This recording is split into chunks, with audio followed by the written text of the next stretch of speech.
It's an awkward moment. It's an awkward moment na matapos sa pilitang agawin sa'yo at nakawin ang bag mo, tapos bilang ibabalik at sasabihin, wala pera!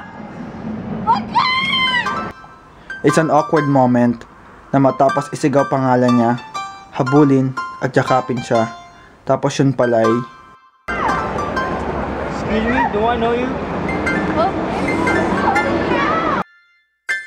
It's an awkward moment na sa kabila ng pagtatarayan,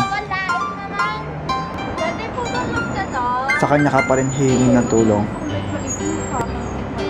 It's an awkward moment. Siya si Inday, malapit na